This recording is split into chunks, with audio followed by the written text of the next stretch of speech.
பெரியாருக்கு தமிழ் மேல அக்கறை இல்ல, பெரியார் காட்டு மிராண்டி மொழின்னு சொன்னாரு. நம்ம யாரும் மறுக்கிறதும் இல்ல. அது காரணம் இருக்குது, அதை தெளிவுபடுத்துறோம். அதை மறுக்கிறதும் இல்ல. ஆனா அதுக்கு மேல ஒருத்தர் பரப்பிக்கிட்டா அவரு விபச்சார விடுதி நடத்தினாரு பெரியார். அதுல ஹை கிளாஸ் விபச்சார விடுதி நடத்தினாரு. அதே மாதிரி பெரியார் ஹிந்தி பள்ளிக்கூடம் நடத்தினாரு. பெரியார் பிள்ளையார் கோயில் வச்சிருந்தாரு வீட்டுக்குள்ள அப்படின்னு ஒரு செய்தி. இதெல்லாம் உண்மைதான். இப்ப குடியரசு தொகுதி ஒண்ணு நம்ம தோல்க்கு வெளியிட போறோம், தொகுத்துட்டு இருக்காங்க. முழு குடியரசையும் கொண்டு வர போறாங்க. அதுல முதல் குடியரசுல பாத்தீங்கன்னா வி.வே. ராமசாமி நாயக்கர்னு அதை மட்டும் எடுத்துக்கிட்டா சங்கி பாத்தியா ஜாதி இல்லைன்னு சொன்ன ஒரு நாயக்கர் போட்டிருக்காருன்னு இப்ப அதை மட்டும் எடுத்து காமிச்சா பாக்கணும். அதே 27வது வருஷத்துல அது இருக்காரு. 2 வருஷத்துல அந்த ஜாதியை நீக்கிட்டாரு.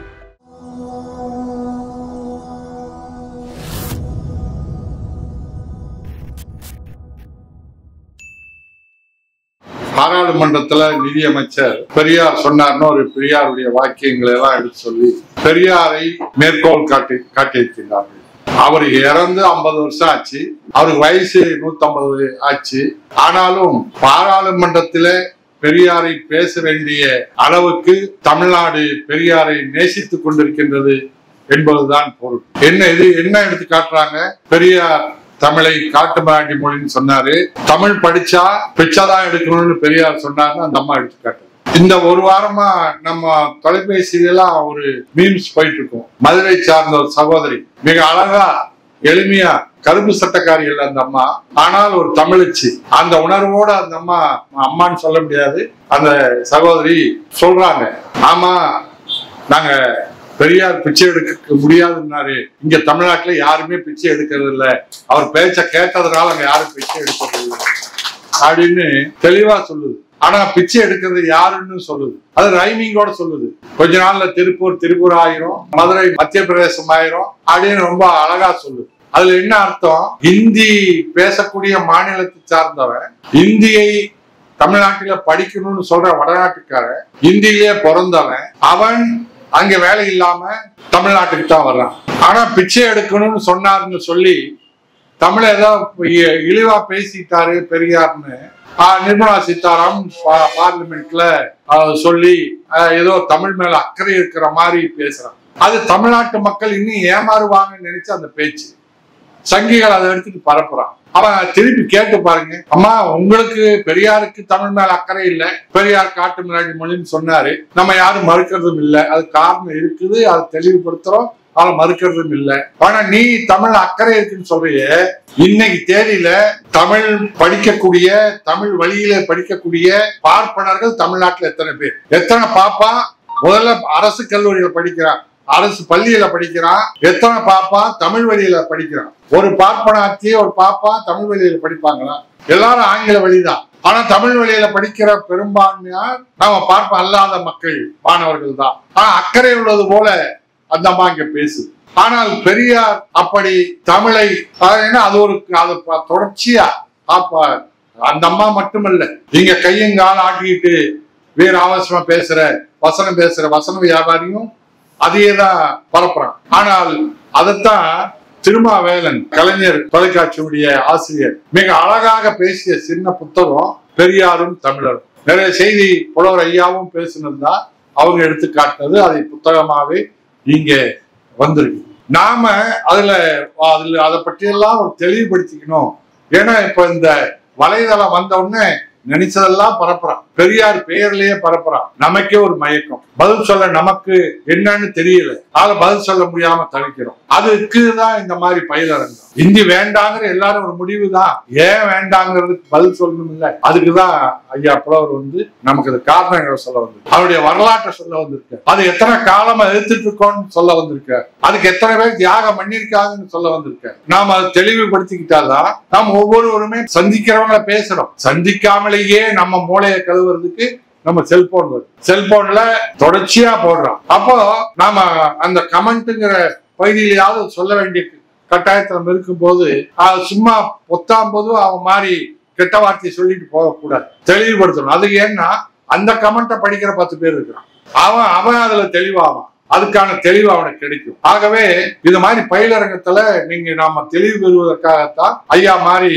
அறிஞர்களை அழைச்சு நம்ம பேச வைக்கிறோம். தோழர்களே, பெரியார் தமிழ காட்டு மிராண்டி மொழின்னு சொன்னாரு, பிச்சை எடுக்கணும் அப்படின்னு சொன்னாரு.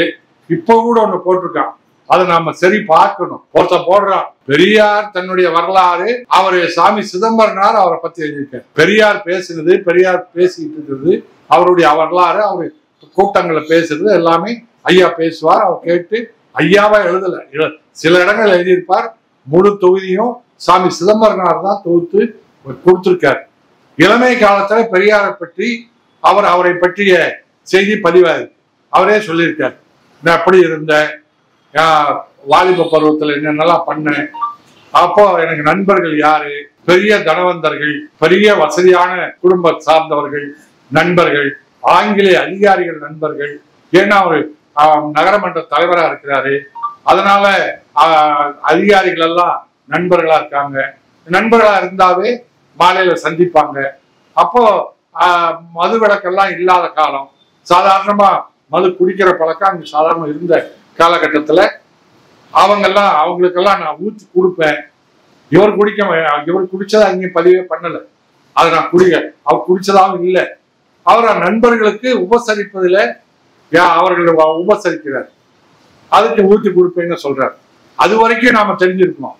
ஆனா அதுக்கு மேல ஒருத்தர் இன்னைக்கு பரப்பிட்டு இருக்கா ஒரு செய்தி, அவரு விபச்சார விடுதி நடத்தினாரு பெரியாரு, அதுல ஹை கிளாஸ் விபச்சார விடுதி நடத்தினாரு அப்படின்னு பரப்பி இருக்கிறான்.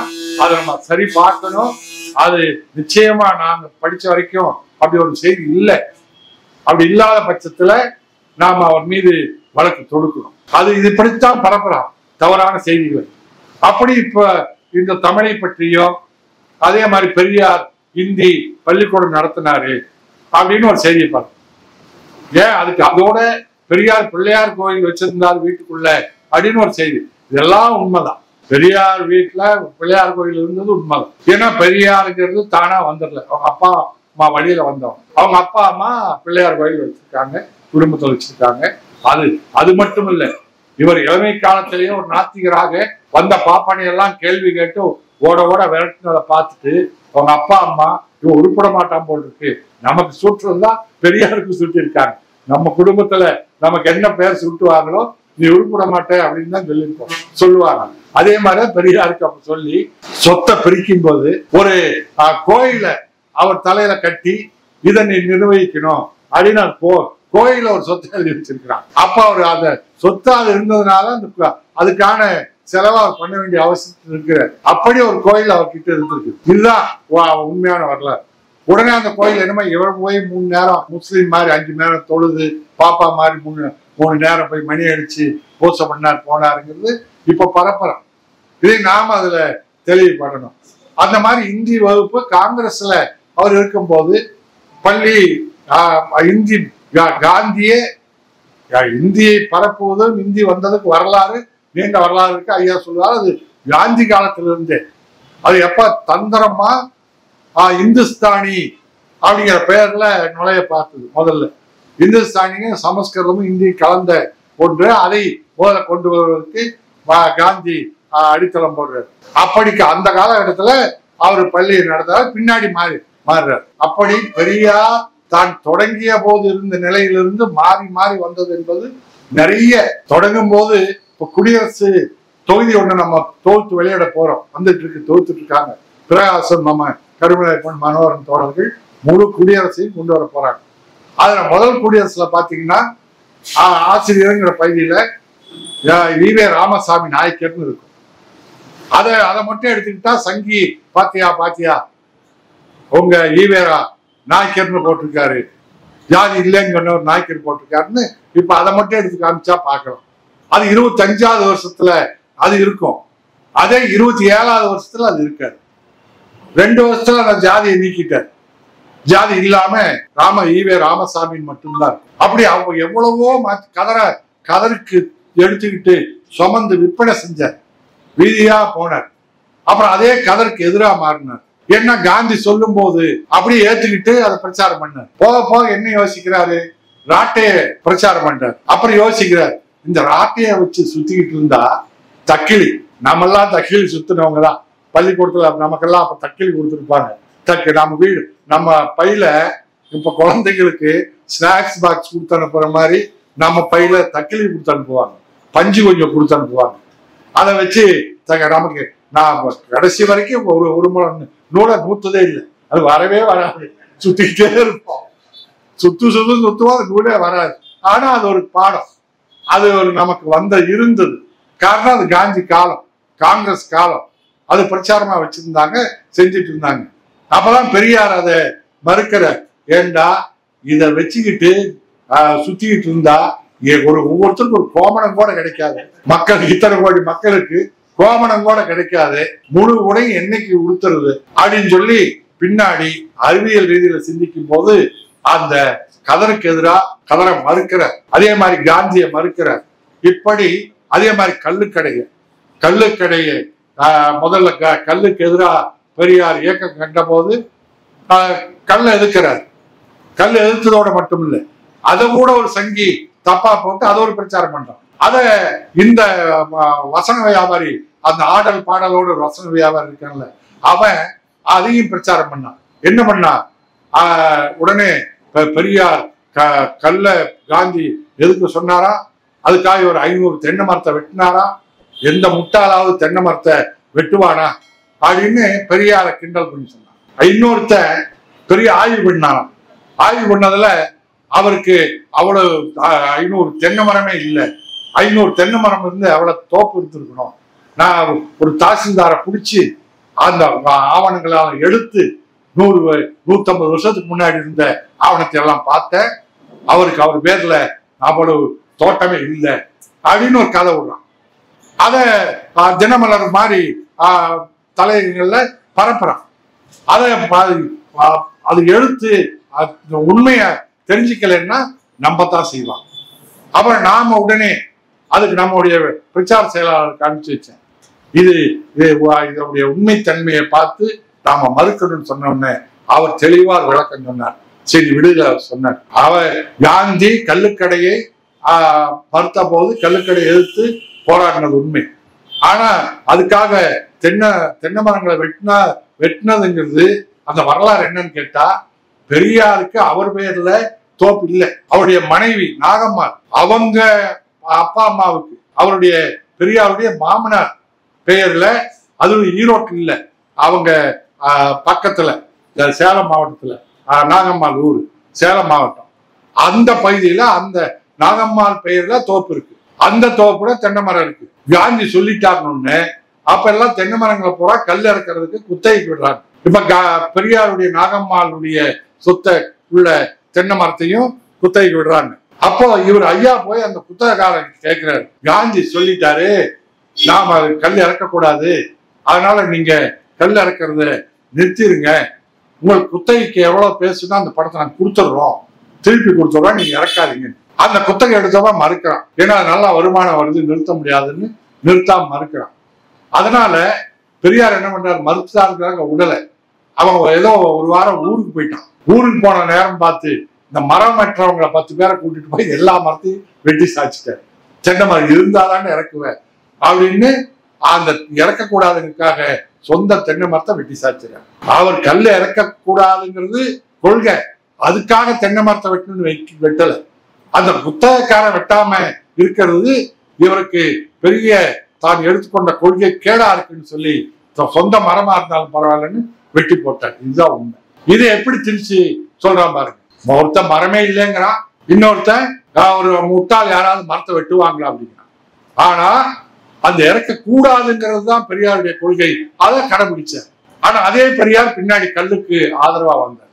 அது கல்லுக்கு என்ன காரணம்னா, ராஜாஜி கல்லுக்கடை மூடும் போது பள்ளிக்கூடங்களை மூடினார். பள்ளிக்கூடம் மூடினதுக்கு காரணம் நாம கல்லுக்கடையெல்லாம் மூடிட்டதுனால வருமானம் இல்லை, அதனால பள்ளிக்கூடம் நடத்த முடியாத ஒரு காரணம். அப்ப கல்லுக்கடை திறன்னு கல்லுக்கடைக்கு ஆதரவா பெரியார் அன்னைக்கு நின்னார். அப்போ நம்ம திராவிட கழகத்திலே இந்த விடுதலை குடியரசு பார்த்தா எல்லா ஐயாவுக்கு இடைக்கடை ஏதாவது பொருள் கொடுப்பாங்க. இங்க கூட நம்ம வயசுக்கு நம்ம காலத்துல 1970களில் சிங்காரம்னு இங்க ஒரு பழைய தோழர் வெள்ளம் வண்டி வச்சிருந்தார். அவர் ஐயாவை கூட்டி இடைக்கடை வெள்ளம் கொடுத்தார். கோயம்புத்தூர் இடைக்கடை வெள்ளம் கொடுத்தார். நாம கூட மனிதரம் எரிப்புக்காக ஐயா ஆசிரியர் வீரமணி ஐயா அழைச்சி வந்து பொதுக்கூட்டத்துல இடைக்கடை பெட்ரோல் கொடுத்தோம். இந்த தெப்பகுள மைதானம் அப்படி இடைக்கடை கொடுக்குற காலத்துல கல்லு கொடுத்தார். அப்படி பெரியார் இப்படி மாறிட்டே இருப்பார். மாறினதோட மட்டுமில்ல, நாம இளைஞர்கள் நம்ம எல்லாம் தெரிஞ்சுக்கணும் பெரியார் யாரு, அவர் என்ன கடை சொல்ல வாசகங்கள் என்ன தெரியுமா? நான் எதையெல்லாம் எதிர்ப்பேன் என்று எனக்கே தெரியாது. எதையெல்லாம் எல்லாத்தையும் எதிர்த்திருக்கேன். காங்கிரஸ் எதிர்த்த, பத்திரிகைகள் எதிர்த்த, பார்ப்பான் எதிர்த்த, சினிமாவை எதிர்த்த, நீதிமன்றத்தை எதிர்த்த, இனி வருங்காலத்துல எதை எதிர்ப்பேன்னு எனக்கே தெரியாது. அந்த அளவுக்கு ஒரு முழு மனிதனாக சுய சிந்தனையாளராக பெரியார் இருந்திருக்கார். அப்படிப்பட்ட பெரியார் தமிழுடைய வளர்ச்சிக்காக அப்படி இன்னும் ஏன் சொல்லுவாங்க, வீட்டுல வேலைக்காரி இருந்தா இங்கிலீஷ்லயே பேசு, குழந்தைகளோட இங்கிலீஷ்லயே பேசுங்க அப்படின்னு பெரியார். உண்மைதான், அப்படிதான் சொன்னது உண்மைதான். என்ன எதுக்காக சொன்னாருங்கிறது தான் நம்ம புரிஞ்சுக்கணும். அந்த காலகட்டம் எப்படி இருந்தது? பிரிட்டிஷ்காரனுடைய காலகட்டத்துல பிரிட்டிஷ்காரன் வந்த உடனே அவனுக்கு தமிழ் தெரியாது. அப்ப தமிழர் அந்தந்த இந்தியா முழுக்க இருக்கும்போது தமிழ்நாட்டில் இருக்கக்கூடிய பிரிட்டிஷ்காரனுக்கு தமிழ் மக்களை ஆட்சி பண்ணணும், தமிழ் மக்களோட பேசணும். அதுக்காக அன்னைக்கு படிச்சவன் யாருன்னு பார்த்தா பாப்பான் போய் ஒட்டிக்கிட்டான். பாப்பா தான் படிச்சவனா இருந்திருக்கான், அவனுக்கு தான் ஆங்கிலம் தெரியுது, ஒட்டிக்கிட்டான். அவன் பாப்பா நமக்கு தான் இவ்வளவு வியாக்கியானம். எப்படி நிர்மலா சீதாராமன் தமிழை ரொம்ப நேசிக்கிற மாதிரி பார்லிமெண்ட்ல இருக்கிற மற்ற மாநிலத்துக்கார என்ன நினைச்சிருப்பான், இந்த அம்மா தமிழ் புலவர் போட்டிருக்குது, தமிழை இவ்வளவு நேசிக்குது. தமிழே படிச்சிருக்காது காலேஜ்ல, பள்ளிக்கூடத்துல, ஆனா அவ்வளவு பேசும்போது நினைப்பாங்க. அந்த மாதிரி அப்ப பாத்தீங்கன்னா பிரிட்டிஷ்காரனோட போய் ஒட்டுறதுக்காக பாப்பா எளிமையா போய் ஒட்டினான். ஆங்கிலம் படிச்சதுனால ஒட்டிக்கிட்டான். கிரிக்கெட்ல பாத்தீங்கன்னா பாப்பான் தான் இருப்பான். அது எதனால என்ன காரணம்னா, அது கிரிக்கெட்டுங்கிறதே உலகம் பூரா பிரிட்டிஷ்காரர் எந்தெந்த நாட்டுக்கு போனானோ அந்த நாட்டுல மட்டும்தான் கிரிக்கெட் இருக்கும். பாத்தீங்கன்னா இந்தியாவில் இருக்கும், பாகிஸ்தான்ல இருக்கும், ஆப்பிரிக்காவில் இருக்கும், ஆஸ்திரேலியாவில் இருக்கும், நியூசிலாந்துல இருக்கும். இதெல்லாம் பிரிட்டிஷ்காரன் போன நாடு, ஒரு 7-8 நாடு, அங்க மட்டும்தான் இருக்கும். அவன் ஏன் கிரிக்கெட் விளையாடினான்னா, அவன் வெள்ளை தோடு, அவனுக்கு வெயில் வேணும், டி வைட்டமின் வேணும், அதுக்காக வெயில் காய்வான், கடற்கரையில படுத்திருப்பான். அந்த மாதிரி இங்க வந்து கோயம்புத்தூர்ல படுக்க முடியாது. அதுக்காக அவன் வெயில் நேரத்துல ஏதாவது விளையாடுறதுக்காக எல்லா விளையாட்டும் மாலையில சாயந்தரம் விளையாடுவோம், கிரிக்கெட் மட்டும் பகல்ல விளையாடும், வெயிலுக்காக விளையாடுனது, அதனால பகல்ல விளையாடும். அப்போ 11 பேர் அதுல இருந்தா இதுல ஒரு படமே இருக்குங்க. ஒரு படமே ஆதாரத்தோடு இருக்கு. ஒரு பஞ்சலட்சம் கட்டிட்டு குடிமை வச்சுக்கிட்டு ஒரு பாப்பா கிரிக்கெட் கிரவுண்ட்ல வெளியில நிப்பா, கிரவுண்டுக்கு வெளியில. அந்த 11 பேர் விளையாடும் போது வேகமா சிக்ஸர் அடிச்சா பந்து வெளியில போயிடும். உடனே அவன் சில பேர் ஓடுவான், சில இடங்கள்ல இவன் போய் இந்த ஒத்தையா நின்னா பாருங்க, அந்த பாப்பான் போய் எடுத்துட்டு வந்து போடுவான். இவன் தொடர்ந்து போடும்போது அவனுக்கு வசதியா போச்சு, பரவாயில்லையே ஹெல்ப்பரா இருக்கான்னு விட்டுட்டான். அப்படியே போட்டுட்டு இருந்தான் பாருங்க, தினம் போய் கிரவுண்ட்ல இருந்து பந்து எடுத்து போட்டு இருந்தான். ஒரு நாள் 11 பேர்ல 10 பேர் பிரிட்டிஷ்காரன் ஒருத்தன் வரல, 11 ஒரு கை வேணும். உடனே இந்த பாப்பா நான் வரட்டுமா, நான் பேட் பிடிக்கட்டுமாங்கிறான். உடனே அவன் சேர்த்துக்கிறான். இப்படி தாங்க வரலாறு. இன்னைக்கு நாம வயிறு எறிகிறோமே கிரிக்கெட் டீம்ல 11 பேர்ல 8 பேர் 9 பேர் பாப்பா இருக்கான்னு, இப்படித்தான் பாப்பா உள்ள. அது அந்த விளையாட்டுல மட்டும்தான் இருப்பான், கபடியில இருக்க மாட்டான். கபடியில வந்தா கைங்கால் இழுத்துக்கும், நம்மளால இழுத்து விட்டுருவாங்க. ஃபுட்பால் மேட்ச்ல ஃபுட்பால் டோர்னமெண்ட்ல போக முடியாது. ஏன்னா அதுக்கும் 1.5 மணி நேரம் ஓடணும், அந்த கோல் போஸ்டுக்கு இந்த கோல் போஸ்டுக்கும். அது எந்த விளையாட்டா இருந்தாலும் எதா இருந்தாலும் ஓடணும். பேஸ்கெட் பாலா இருந்தாலும் ஓடணும், அந்த ஓடிட்டா இருக்கணும். கிரிக்கெட்ல அப்படி இல்லை, லொட்டுன்னு அடிச்சு நின்றுக்கலாம். ஒரு ரன்னுக்கு தான் ஓடணும், மற்றதுக்கெல்லாம் அவனே கணக்கில் வச்சுக்கிறான். அவ்வளவு அதோட தொடாம ஆடுறது, அதுதான் முக்கியம். தொடாம ஆடுறது. இதுல எல்லாம் தொட்டுதான் ஆடுவான். கபடியில எல்லாம் கட்டி பிடிச்சி யாரு என்ன ஜாதின்னு கிடையாது. வெளியிலதான் நம்ம ஆண்ட பரம்பரைம்பா எல்லாம் சொல்லுவான். அங்க கட்டி கமித்தி மேல உழுகும் போது கை காலம் தான் பிடிச்சுதான் இங்க விளையாடணும். அந்த விளையாட்டை அவன் விளையாட மாட்டான், பாப்பா விளையாடும். இப்படி பாப்பா உள்ள பிரிட்டிஷ்காரனோட வந்தவன் எதா இருந்தாலும் முதல்ல எடுத்துக்குவான். நமக்கு மட்டும்தான் இவ்வளவு நியாயம் பேசுவான். அவன் ஆங்கிலேய படிச்சு உள்ள போனதுனால அதே மாதிரிதான் வரலாறுல நீங்க தெரிஞ்சுக்க வேண்டியது. 2வது உலக போர் வந்த போது ஹிட்லர் பக்கத்துல வந்துட்டான். எங்க வந்துட்டான்? ரஷ்யா ஆசியா கண்டத்துக்குள்ள நுழைஞ்சிட்டான். அடுத்து இந்தியாவுக்குள்ள வந்துருவாங்க போது பாப்பான்லாம் முடிவெடுத்தான். இனி இங்கிலீஷ்ல பேசி பயன் இல்லை, இங்கிலீஷ்காரன் தோத்துருவாங்க போல் இருக்குது. இனி வர்றவன் ஜெர்மன்காரன், நாம ஜெர்மன் படிச்சாதான் அவன் பக்கத்துல உட்கார முடியும், அவனோட சேர்ந்துக்க முடியும். நீ ஜெர்மன் படிக்க ஆரம்பிச்சிட்டான். நம்ம ஜெர்மன் மொழி அவன் படிக்க ஆரம்பிச்சிட்டான். அவன் எவ்வளவு சீக்கிரம் தேவைக்கு எப்படி மாத்திக்கிறான் படிக்கிறான் பாருங்க. அந்த மாதிரி நமக்கும் தேவை இருந்தா படிச்சுட்டு போறோம். அவன் படிச்சுக்கிட்டான். அப்படி அப்பதான் பெரியார் போறான். பாப்பான் போறான், இங்கிலீஷ் படிச்சதுனால உள்ள போறானே, பிரிட்டிஷ்காரனும் அவன் தானே படிச்சிருக்கான், யாரும் படிக்கலைங்கிறானே. அதான் பெரியார் படிப்பு கல்வி என்பதை நீதி கட்சி காலத்திலும் சரி பெரியாரும் சரி கல்வியை நமக்கு மையமாக முதன்மையாக வைத்து கொண்டு வருவதற்கு இயக்கம் தோற்றுவித்தார். அப்படி வரும்போதுதான் நாம கொஞ்சம் கொஞ்சமா படிச்சுட்டு எப்ப வந்து சேர்றது, நேரா படிச்சுட்டு போயிடலாம் அப்படின்னு நேரா வீட்லயே இங்கிலீஷ்ல வீட்லயே பேசுங்க, உங்க குழந்தைகளோட பேசுங்க, வேலைக்காரியோட பேசுங்க. அப்பதான் சீக்கிரமா நமக்கு இங்கிலீஷ் நமக்கு வந்து சேரும். அந்த காரணம் தான். தமிழ்ல வெறுப்பா? தமிழ்ல வெறுப்புன்னா அவர் கையெழுத்து ஈவே ராமசாமின்னு தான் கையெழுத்து போட்டார். அவருக்கு இங்கிலீஷ் தெரியாதுன்னு நினைச்சுக்காதீங்க. ஐயாவுக்கு காமராஜருக்கும் சரி பெரியாருக்கும் சரி இங்கிலீஷ் தெரியும். பழக்கத்துல படிச்சுக்கிட்டவங்க 2 பேரும் இங்கிலீஷ்ல பேசுவாங்க, தேவைக்கு வரும்போது பேசுவாங்க 2 பேருமே. கையெழுத்து அவரு ஈவே ராமசாமின்னு தான் போடுறாரு. அவரு இங்கிலீஷ் வார்த்தைகளை வெறுக்கல, தமிழை வெறுக்கல, சமஸ்கிருதத்தை வெறுத்தார், சமஸ்கிருத வார்த்தைகளை வெறுத்தார். அப்பதான் நானெல்லாம் இஸ்ல தான் ஆரம்பிச்சது. என் பேர் நான் இஸ்ன்னு தான் போட்டிருந்தேன், ராமகிருஷ்ணன். இந்த ஐயாவுடைய பிரச்சாரத்தை பார்த்துதான், இயக்கங்கள் பிரச்சாரம் பார்த்துதான், தமிழாசிரியருடைய பேச்சை கேட்டுதான் நான் இட்டுன்னு போட்டு கிருட்டினன்னு பேரை நான் பொது இடங்கள்ல கிருட்டினன்னு பயன்படுத்திக்கணும். இப்படி ஐயா அவர்கள் அது ஐயா காட்டுமிராண்டி மொழியா சொல்லிட்டாரு அப்படின்லாம் சொன்ன நிர்மலா சீதாராமன், பாரதியார் பாப்பா தமிழின் சிறுக சிறுக சாகுன்னு சொன்னார்கள்ல, அது அந்த அம்மா அதை ஏதோ மேற்கால் காட்டி சொல்லிச்சா? அதோட மட்டும் இல்லை, போய் 8 திக்கும் கலைச்சொல்களை கொண்டு வந்து சேருங்க தமிழுக்கு அப்படின்னு சொன்னார், பாடினார்ல, பாட்டு இருக்குல்ல. அப்ப தமிழ்ல கலைச்சொற்களே இல்லைன்னு அர்த்தமா? எதுக்கு 8 திக்கும் போய் கொண்டு வர சொல்றாரு? அதைத்தான் பெரியார் சொன்னார். அதைத்தான் தமிழ் அறிவியல் மொழி ஆகணும்னு சொன்னார். அதுக்குதான் பாடுபட்டா. அதுக்குதான் ஆங்கிலத்தை அவன் பாப்பானுக்கு எல்லாத்திலையும் பாப்பானை வச்சுதான் பார்த்தாரு. பாப்பானோட போட்டி போடணும், பாப்பானுக்கு மேல நம்ம வரணும். பாப்பா இடத்துல நம்ம எதை வச்சு ஒதுக்குறானோ அந்த இடத்த நாம தாண்டி வரணுங்கிறதுக்காகத்தான் இதை சொன்னார். அதை கேட்டா உடனே நீ ஹிந்தி படிக்கலன்னா என்ன பண்ண போறீங்க, ஹிந்தி இனிமேல் ஹிந்தி பாத்தீங்கன்னா தொலைக்காட்சி இதுல பாத்தீங்கன்னா கும்மிடிப்புடி தாண்ட முடியாது, கும்மிடிப்புடி தாண்ட முடியாது. எதுக்கு கும்மிடிப்புடி தாண்டணும்? நாங்க வங்காள விரிவாக தாண்டி கும்மிடிப்புடி எல்லாம் தாண்டதில்லை. கருங்கடலை தாண்டியாச்சு, அரபிக்கடலை தாண்டியாச்சு, தாண்டி போற உலகம் போறா போயாச்சு.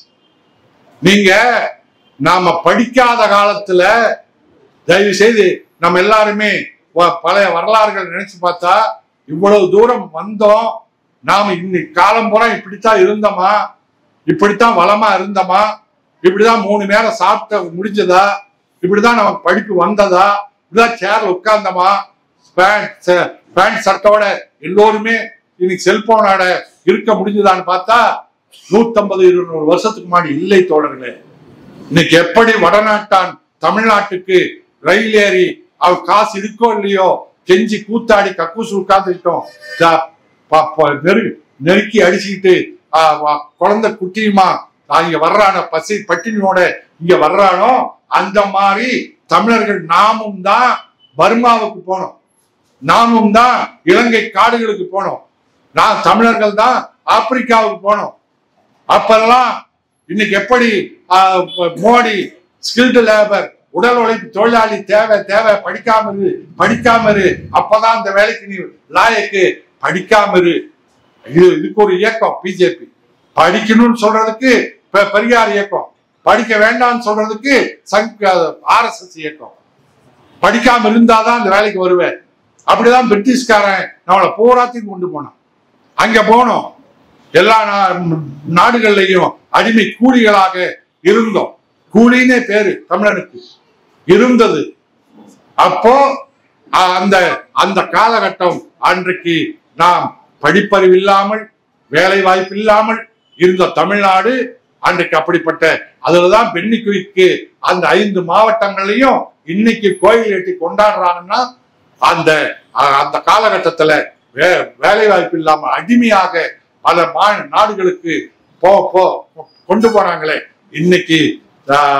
அப்போ அந்த வைகையில தடுத்து முல்லை பெரியாரை தடுத்து அந்த அணையை கட்டினார். அதோட செஞ்சு கிண்டல் பண்றான். நீ அந்த பெரியார் அணை பெரியார் அணைன்னு பெரியார் பேரு புரிஞ்சுக்கிட்டது அவ்வளவுதான். அது பெரிய ஆறு, அது எல்லாரும் பெரிய ஆறுன்னு தான் சொல்றாங்க. இவன் மட்டும்தான் இவனுக்கு தூங்கும் போதும் சரி எல்லா கனவுல கூட பெரியார் தான் வந்து நோண்டுவார்.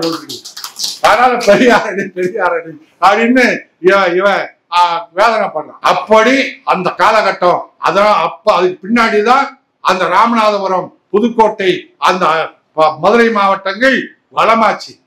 வேலை வாய்ப்புக்கு வெளிநாட்டுக்கு போனது, விவசாய கூலியா போனது நின்று போச்சு. ஆனா இன்னைக்கு நம்முடைய வளர்ச்சி எப்படி இருக்கு?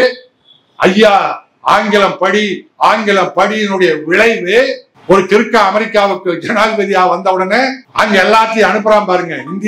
இந்தியர்களை போறா, அங்க இந்தியர்கள் போறா இல்ல, மோடியினுடைய இந்தியர்களை மட்டும்தான். ஸ்டாலினுடைய இந்தியர்களை யாரும் அனுப்பல.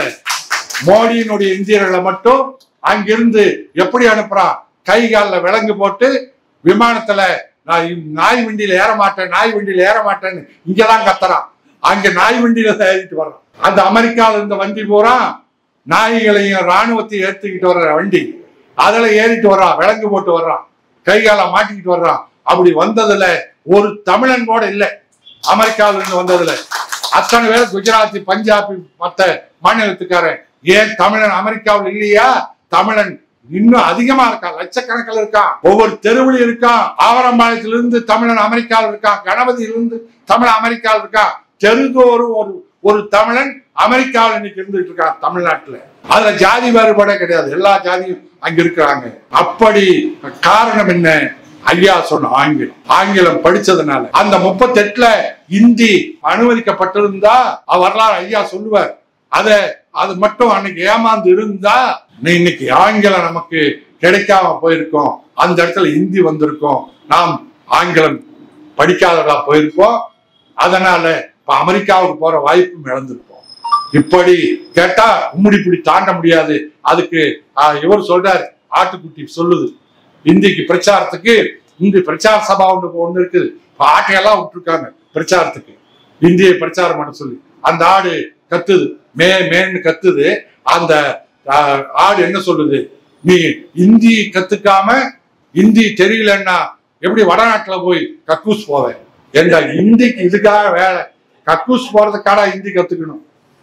ஒரு மொழியை கத்துக்கணும்னா அறிவியல் பூர்வமான ஒரு ஆக்கப்பூர்வமான செய்தியை சொல்லணும்.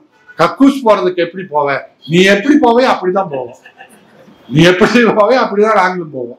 இது எதுக்கு இந்தி கத்துக்கிட்டாதான் ஆய்வு? அந்த ஆய் என்ன இந்தி தெரிஞ்சாதான் வராங்குதா? அது காலையில எந்திரிச்சாவே வந்துருது. அது சில பேர் தான் பீடி குடிச்சாதான் வரும், டீ குடிச்சாதான் வருமா? இல்ல, அது எப்படி இருந்தாலும் வரும். இவன் பழகிட்டான், பீடி குடிச்சா வர்றத மாதிரி இவன் பழகிட்டான், அவ்வளவுதான். அந்த மாதிரி இந்திய கத்துக்கணும். அதுக்கு ஒரு காரணம் சொல்றேன். இன்னைக்கு இங்க வர்ற வடநாட்டுக்காரன், இங்க வர்ற ஆயிரக்கணக்கில் வர்ற, இங்க பேசினார்ல பாலன் சொன்னாரு, தோழர் சொன்னாங்க, ஆயிரக்கணக்கில் வர்ற வடநாட்டுக்காரன் தமிழுக்கு இங்க வடநாட்டுல போறான். உங்களுக்கு தமிழ்நாட்டுலதான் வேலை, ஆனா தமிழ் படிச்சுக்கீங்க அப்படின்னு யாராவது இங்க பிரச்சாரம் பண்றாங்களா? அவன் வரல. அவன் வந்து இங்க தமிழே படிக்காம எவ்வளவு தைரியமா இங்க வர்றான். காரணம் என்ன? வேற ஒண்ணும் இல்லை, ஒன்னும் அவசியம் இல்லை. போற செய்கையிலேயே பல மொழிகளை நம்ம பேசலாம். ஏன் நம்ம ஆய்வோர பிரச்சனையை எடுத்துக்குவோமே, நமக்கு மொழி தெரியாம என்ன கக்கூஸ்லயே படம் போட்டு வச்சிருக்கிறான். காரணம் ஆங்கிலேயம் தான் போட்டு வச்சான். காரணம் அந்த காலத்துல சரஸ்வதி பிறந்த நாடு, இங்க கல்வி இல்லாம இருக்கிறான். ஆண் பெண்ணுன்னு போட்டாலும் இவன் மாத்தி போயிடுறான். அதனால படம் போடுறான்னு அன்னைக்கு படம் போட்டான். அதை பார்த்துட்டாவது பொம்மை போட்டு ஆம்பளை போட்டுன்னு அன்னைக்கு படம் போட்டான். அது பள்ளிக்கூடத்துல 1ஆம் கிளாஸ்லயே நமக்கு என்ன சொல்லி தர்றாங்க? நாம குழந்தைகள்லயே 1க்கு வந்தா மிஸ் இப்படிங்கிறோம். சரி சரி போ. கிளாஸ்ல போர் அடிச்சா மிஸ் அப்படிங்கிறோம். உடனே அப்போ போங்கிறாங்க. இதுக்கு எதுக்கு மொழி? அது சாதாரணமா இருக்கக்கூடியதுதான். ஆனால் இதுக்கு இதை போய் அந்த மொழியில ஏதாவது இருக்கணும், அதை படிக்கணும். நம்ம மற்ற ஆங்கிலம் படிக்கிறோம், பிரெஞ்சு படிக்கிறோம்னு கூட மற்ற மொழிகள்ல கூட இலக்கியங்கள்லாம் இருக்கு, அதை படிக்கலாம். எத்தனை நம்ம மண்டையில் மூளை இருக்கு பாருங்க, எத்தனை மொழி வேணாலும் ஏத்துக்கும். இது கம்ப்யூட்டரையே கண்டுபிடிச்ச மூளை, கம்ப்யூட்டரை விட பவர் உள்ள மனித மூளை. எத்தனை மொழி வேணாலும் தேவைக்கு தேவைக்கு. நம்ம கோயம்புத்தூர்ல இருக்கவங்களுக்கு பெரும்பாலும் தெலுங்கு தெரியும், பெரும்பாலும் மலையாளம் தெரியும், கன்னடம் தெரியும். சுத்தியும் பக்கத்துல கேரளா, இந்த பக்கம் போனா மைசூரு, கோயம்புத்தூர்லயே 5-6% தெலுங்கு பேசுறவங்க. ஆனால் புழக்கத்துல பெரும்பாலும் நமக்கு அந்த மொழிகள் இருந்துகிட்டு இருக்கு. தேவைக்கு நம்ம பேசுறோம். ஆனால் ஒண்ணு கட்டாயமா குழந்தையிலிருந்து ஒன்று திணிக்கணும், படிக்கணும். ஏன் வேண்டாங்கன்னா ஆதிக்கம் செலுத்தும். தெரிஞ்சுக்கிட்டோன்னு வச்சுக்கோங்க, நாம எல்லாம் படிச்சுட்டோன்னு வச்சுக்கோங்க. எல்லாருக்கும் தெரிஞ்ச காரணத்தால அரசு விளம்பரம், மத்திய அரசு விளம்பரம் இந்தியில வரும். நாம நமக்குதான் ஹிந்தி தெரியுமேன்னு படிக்க தொடங்கிடுவோம். தமிழ் இல்லாம போயிடும். இப்போ யாருக்கும் ஹிந்தி தெரியாதனால நாம தகராறு பண்றோம். இது தமிழ்ல கொடு, மாநில மொழியில கொடு அப்படின்னு கேட்கிறோம். அப்படி மற்ற மாநிலத்துல அப்படித்தான் அந்த மொழிகள் அழிஞ்சு போச்சு. கர்நாடகால கன்னடம் அழிஞ்சு போச்சு.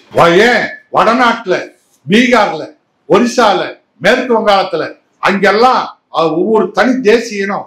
அந்த தேசிய இனத்துக்கு தனி மொழி உண்டு. வங்காளத்துக்கு வங்க மொழி உண்டு, ஒரிசாவுக்கு ஒரிய மொழி உண்டு, பீகாருக்கு இந்தியிலேயே சேர்ந்த மாதிரி இருக்கக்கூடிய போல் பேச்சுபூரி அப்படின்னு மொழி உண்டு. ஒவ்வொரு வட மாநிலத்துல கூட தனித்தனி. இந்தியே ஒரு பெரிய முழுமையான மொழி அல்ல. அந்த மாநில மொழி இந்தி வந்ததால மராட்டியத்துல மராட்டிய மொழி அழிஞ்சு போச்சு. இப்படி அந்த மாநில மொழிகள் அழிஞ்ச மாதிரி நம்ம தமிழ் மொழி அழிஞ்சிருக்கிறதுனால தான், நம்ம பண்பாடு அழிஞ்சு போயிருக்கிறதுனால தான் நாமும் இன்றைக்கு இந்திய போராட்டத்தை முன்னெடுக்கிறோம். 38 ஐயா தொடங்கினது, 65 மிகப்பெரிய எழுச்சியோடு இந்தியாவே உலகமே வியக்கின்ற அளவுக்கு ஒரு போராட்டம். அந்த போராட்டம் மேற்கு மாவட்டங்கள தான் வீரியமா நடந்தது. குமாரபாளையம், பவானி, திருப்பூர், பொள்ளாச்சி இங்கதான் வீரியமா நடந்தது. நேற்றைக்கு இதே கூட்டம் பொள்ளாச்சியில தோழர் ஏற்பாடு பண்ணாங்க. கஜேந்திர பாபு பேசினாரு. அந்த பொள்ளாச்சியில போஸ்ட் ஆபீஸ்ல எந்திர துப்பாக்கி வச்சு சுட்டான், தாறு அழிச்ச மாணவனை. உடனே அந்த பக்கத்தில் இருந்த ரயில்வே பஸ் போக்குவரத்து பேருந்து நிலையத்து பக்கத்தில் இருக்கக்கூடிய பகுதி, வெளியூர்காரங்களாம் நிறைய வந்திருந்தாங்க, அங்க வந்திருக்காங்க. ஆனா ராணுவம் எந்திர துப்பாக்கியால சுடும்போது 100 கணக்கில் இறந்து போனாங்க. எத்தனை பேர் செத்தாங்கன்னு கூட தெரியாது. அப்படி அதே மாதிரி திருப்பூர்ல மிகப்பெரிய வரலாறு, நம்மெல்லாம் ஏத்துக்க முடியாத அந்த சோக சம்பவம். ஆனாலும் கூட போராட்டத்தின் வீழ்ச்சி, தமிழுடைய எழுச்சி எப்படி இருந்தது என்பதற்கு அடையாளம் திருப்பூர்ல கொழுந்து விட்டு அறிஞ்ச அந்த போராட்டத்துல ராணுவம் வந்து சுடுது. காவல்துறை அப்ப பாத்தீங்கன்னா நான்லாம் மாணவர் தான். அப்ப பார்த்தா தெருவுல போலீஸ் ராணுவம் போயிட்டு இருக்கோம். 2 பேர் போயிட்டே இருப்பாங்க. ஒரு 5 நிமிடத்துக்கு 2 பேர் உலா வந்துகிட்டே இருப்பாங்க. இது துப்பாக்கியோட வரும்போது நம்ம தமிழ்நாடு போலீஸ் வச்சு அடிக்க சொன்னா போலீஸ்கார அடிக்க மாட்டான். ஏன்னா போராடுறது அவருடைய மகன். எல்லாரும் களத்தில் இறங்கிட்டாங்க. தமிழ்நாடு போலீஸினுடைய குடும்பத்தை சார்ந்தவனும் களத்தில் நிற்கிறான். அவன் அடிக்க மாட்டான். என்ன பண்றான், மலபார் போலீஸ்ன்னு பக்கத்தில் இருக்கிற கேரள போலீஸ் வர வைக்கிறான், மைசூர் போலீஸ். இதெல்லாம் தனித்தனியா. இங்கதான் இந்தியாமா நம்மளை அடிக்கிறதுக்கு தனித்தனியா போலீஸ் வச்சிருப்பாங்க. அங்க மைசூர்ல இருந்து போலீஸ் வருது, மலபார்ல இருந்து போலீஸ். அந்த போலீஸ் வந்தது அடிக்குது, சுடுது. அப்ப திருப்பூர்ல என்ன பண்றாங்க, போராட்ட மாணவர்கள் வீச்சோடு நடக்கும்போது காவல்துறை ஆய்வாளர் ஒருத்தரை குடிச்சு ஒரு ஜின்னிங் ஃபேக்டரி தெரியும், பருத்தி அறவை செய்யற பஞ்சு குடோன், அதுல தூக்கி போட்டு தீ வச்சிருக்காங்க. தீ வச்சு அந்த ஆய்வாளர் அந்த பஞ்சு ஜின்னிங் ஃபேக்டரி எரிஞ்சு அதுலயே இறந்து போறாங்க, சாம்பல் ஆயிட்டாச்சு. அப்படியெல்லாம் வீச்சோடு இந்த இந்திய போராட்டம் நடந்தவருடைய விளைவுதான் நமக்கு இதுவரைக்கும் இந்தி வராமல் தடுத்து கொண்டிருக்கின்றோம். இப்ப மீண்டும் முயற்சி எடுக்கின்றார்கள். மீண்டும் வேறு வகையில் வேறு பேர்ல வர்றாங்க. பல்வேறு பெயர்ல வர்றாங்க, தந்திரமா வர்றாங்க, சூழ்ச்சியா வர்றாங்க, நம்ம மக்களையே விட்டு பேச வச்சு பாக்குறாங்க. ஆனாலும் இந்த பாதிப்பை நாம் உணர்ந்து ஒவ்வொருவரும் இங்க வந்திருக்கின்ற அத்தனை பேரும் நாம் செயற்பாட்டாளர்கள், நாம் பரப்புரை செய்யக்கூடியவர்கள், நாம் கையில் இருக்கக்கூடிய இந்த கருவியை பயன்படுத்தி கொண்டு வேற யார நீங்க எழுத கூட வேண்டாம். ஏதாவது இது சம்பந்தமா செய்தி வரும், செய்தியை போடுவாங்க. அந்த செய்தியை உங்கள் குரூப்ல ஒரு 20 குரூப் வச்சிருப்பீங்க, எனக்கு 200 குரூப் இருக்கு, அதை பார்க்கறதே இல்லை. நான் எதுக்குன்னா நம்ம செய்தி பரப்புறதுக்கு மட்டும் வச்சிருக்கிறேன், நம்ம செய்தியாவது போய் சேரிட்டு. அதுக்கு நீங்க மெனக்கெட்டு ஒரு கூட்டம் போடுறது, செலவு பண்றது. ஒரு கூட்டம் போட்டா என்னதான் பொதுக்கூட்டம் போட்டாலும் ஒரு 300 பேர் வருவாங்க, அதுக்கு ஒரு 20,000 ரூபாய் செலவாகும். இந்த மாதிரி போட்டா ஒரு 100 பேர் வருவாங்க, ஒரு 2,000 ரூபாய் செலவாகும். ஆனா இதுல நீங்க ஒரு 200 பேருக்கு 100 பேருக்கு அனுப்பிச்சீங்கன்னா அந்த 100 பேர்ல ஒவ்வொரு குரூப்லயும் ஒரு 50 பேராவது அதை பார்ப்பாங்க. பார்க்கும்போது 10 குரூப்ல 500 பேர் பார்ப்பாங்க. அப்ப இந்த மாதிரி ஒரு ஆக்கப்பூர்வமான, அறிவியல் பூர்வமான, சுயமரியாதை மிக்க, இனம் சார்ந்த செய்திகளை நீங்கள் பரப்பணும். நீங்களா அதுக்கு பதில் கொடுக்க முடிஞ்சா அடிச்சு அனுப்பணும், அல்லது வேற யாராவது அடிச்சாலும் அதை எடுத்து பரப்பணும். ஐயா பேசி வரும், அது யூடியூப்ல செய்தி வரும். யூடியூப்ல செய்தி வரும்போது அதை எல்லாத்துக்கும் அனுப்புங்க, எல்லாருக்கும் தெரிஞ்சவங்களுக்கெல்லாம் அனுப்புங்க. எல்லாரும் பார்க்கும்போது அப்படி பரப்ப முடியும். இதுதான் இனிமேல் அறிவியல் விஞ்ஞானம் வளர்ந்துருச்சு, ரொம்ப சிரமப்பட வேண்டியதில்லை, எளிமையா பரப்புற காலம் வந்தாச்சு. அதை பரப்புங்க, இதை நிகழ்வுகளை பயன்படுத்திக் கொள்ளுங்கள். நமக்கு அருமையா நம் செய்திகளை பரப்புவதற்கு நம் தோழர்கள் இங்க பதிவு செய்து அனுப்புகிற தோழர் அம்பர்லா யூடியூப் நண்பர்கள் ஆவரபாளையத்துல நடந்த கூட்டத்தை கூட முழு செய்தி எடுத்து போட்டாரு. அது செய்தி நிறைய பேர் கூட்டத்துக்கு அன்னைக்கு 500 பேர் தான் வந்திருப்பாங்க. ஆனா அவர் 15,000 பேர் பார்த்துட்டாங்க, 15,000 பேர் அதை கேட்கிறாங்க. இது அருமையான வாய்ப்பு. அதை நீங்கள் தொடர்ந்து நீங்க அது மாதிரி வரும்போது பரப்புங்க. நாம திரும்ப 65 மாதிரி களத்தில் இறங்கி போராட முடியும், போராடும், அது வேற. ஆனாலும் இது போல அறிவியல் பூர்வமாக கருத்து பரவலின் மூலமாக, இதை பரவலின் மூலமாகவே இப்ப அப்ப மாதிரி இந்தி ஏத்துக்கிட்டவங்க இப்ப தமிழ்நாட்டில் இல்லை, புரிஞ்சுக்கிட்டாங்க. வடநாட்டு இளைஞர்களை பார்த்தே தமிழ்நாட்டு மக்கள் நமக்கு இந்தியே வேண்டாம்ப்பா, இந்தியில பிறந்தவன் இங்க வர்றான், ஏன் இந்தி பேசுறது மட்டும் இல்ல, அங்க வேலையே இல்லைன்னு தெரியுது, இந்தி படிச்சு நம்ம எங்க போறது அப்படின்னு தெளிவா இருக்காங்க. ஆகவே இந்த பரப்புவதை நாம் செய்ய வேண்டும் என்று சொல்லி இந்த வாய்ப்பை உருவாக்கிய கோவை மாநகர தோழர்களுக்கு நன்றி கூறி விடைபெறுகின்றேன்.